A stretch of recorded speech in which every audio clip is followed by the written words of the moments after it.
জবাব চাই, জবাব দাও।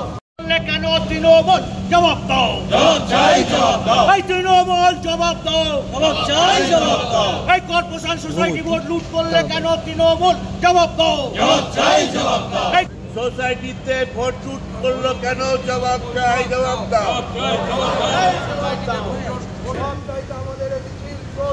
চলছে, চলবে। জিন্দাবাদ, জিন্দাবাদ। জবাব চাই, জবাব দাও। এই অবৈধ নির্বাচনের বিরুদ্ধে সমস্ত শ্রমিক কর্মচারী এক হও, এক হও, এক হও। ইনকিলাব জিন্দাবাদ। জিন্দাবাদ, জিন্দাবাদ। প্রথমে ওরা বলল, তখন ছিল 7 তারিখে এপ্রিল মাস, তখন 7, 8, 9 3 দিন টাইম ছিল কমিশনের। তখন ওরা অভিযোগ করেছিল যে ওরা কোর্টে চলে গেল যে আমরা নমিনেশন দিতে পারিনি। তখন 6খানা নমিনেশন ওরা জমা করেছিল, 12খানা ফর্ম ওরা তুলেছিল, তাতে 6খানা নমিনেশন ওরা জমা দিয়েছিল। এর পরবর্তী সময় ওরা সিঙ্গেল বেঞ্চে গেল, সিঙ্গেল বেঞ্চে জাজ রায় দিল রিজার্ভেশন বেস, মানে রিজার্ভেশন বেসের ওপর কমিশন কেন রিপোর্ট দেয়নি। কমিশনের কাছে 7 দিনের মধ্যে রিপোর্ট চেয়ে পাঠালো। তো তারপরে ইলেকশনটা ওরা বললো যে ইলেকশন বন্ধ হয়ে গেছে, চারিদিকে পেপার লিখলো। আমরা ডবল বেঞ্চে আমরা অ্যাপিল করলাম। ডবল বেঞ্চে জাজ আমাদের মানতানা তিনি রায় দিলেন যে নির্বাচন কোনো গভর্নমেন্ট স্কুলে করতে পারেন, আপনারা 18 তারিখে ইলেকশন করতে পারেন।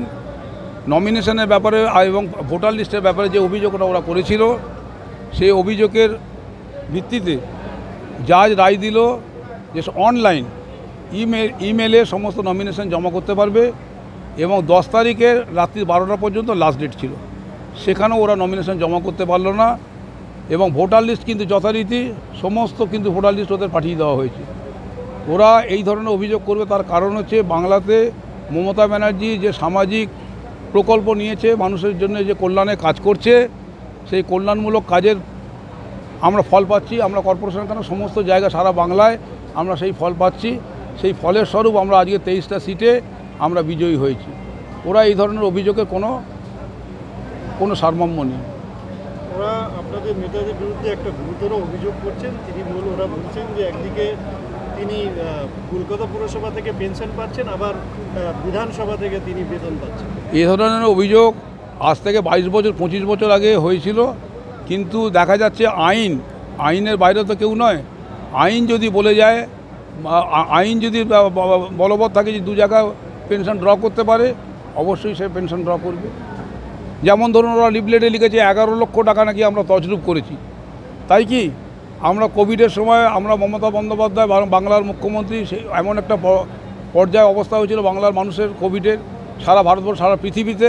সেই সময় আমরা কেডি সোসাইটি থেকে 1 লক্ষ টাকা, মজদুর কোঅপারেটিভ থেকে আমরা 1 লক্ষ টাকা আমরা বাংলার মুখ্যমন্ত্রীর তহবিলে আমরা দিয়ে এসেছিলাম। সেটাকে একের পেছনে আরেকটা 1 লাগিয়ে 11 লক্ষ টাকা করে দেওয়া হয়েছে। এই ধরনের মিথ্যা অভিযোগগুলো মানুষ কর্পোরেশন এমপ্লয়িরা খাচ্ছে না এবং নিচ্ছে না।